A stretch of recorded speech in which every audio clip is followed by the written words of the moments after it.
Do you ever feel or fear that your introversion is holding you back from being a successful leader? Well, you're not alone. A lot of introverts struggle with leadership because they think they need to change who they are.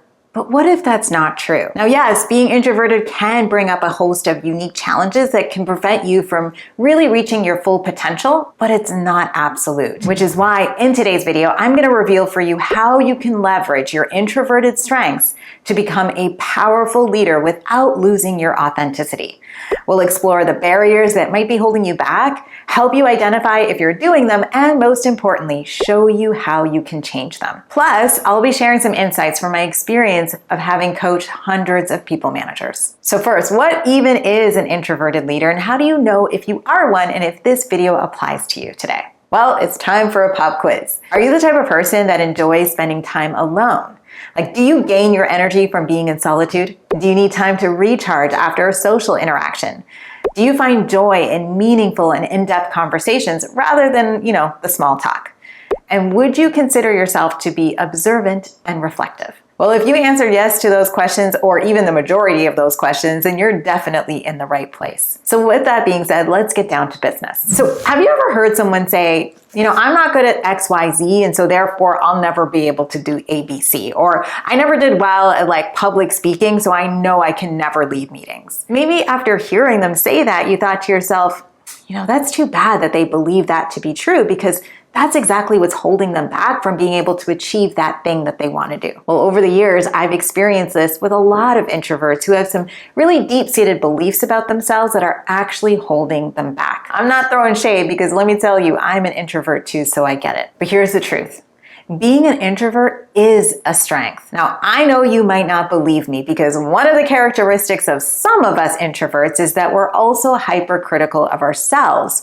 So hear me when I say, or believe me when I say, that the fact that you are an introvert is your unique value.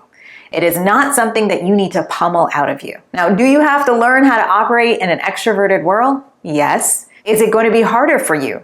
Yes. Will you finish work more exhausted than others due to the fact that you have to give extra of yourself every day? Yes. But that doesn't mean you don't have value. And I want to present for you a couple of beliefs that we have about ourselves that can sometimes hold us back.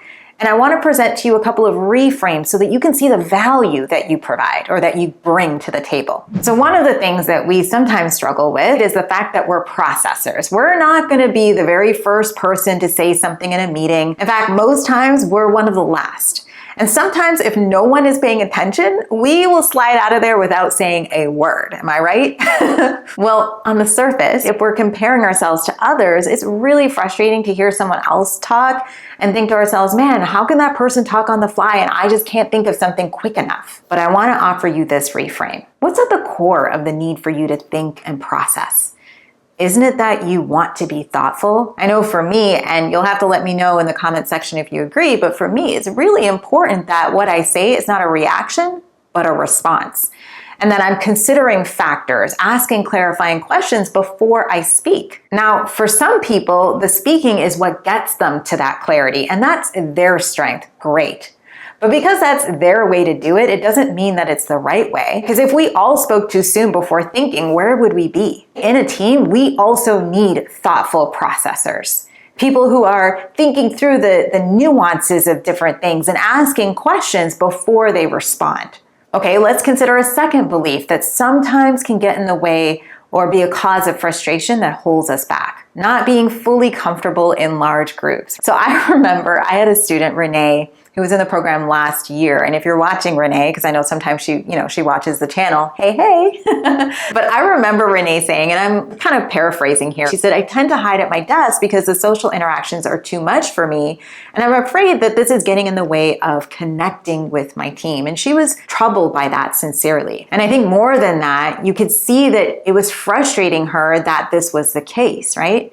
And I remember saying to her, that's okay, because remember, your superpower is that you can go deep instead of wide. And it's true, as introverts, we do better in one-on-one interactions, right, than we do in large group settings, which is priceless. Think about that, right? Being able to truly linger with someone in a one-on-one and understand their key influences so that you can lead them effectively, that's gold. That makes us so much more efficient at guiding someone to the outcome that we want to get them to.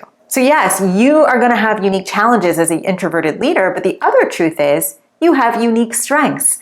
And when you know how to use them to your advantage, which we'll get to soon, that's when you can unlock the potential of, making meaningful impact as a leader. Now, I want to address those same beliefs I just referenced from just another angle because I really want to make sure that this point hits home with you today. It's really important. So going back to that first belief we referenced that, we take too long to process, what we're really saying is that we believe that real leaders need to move fast.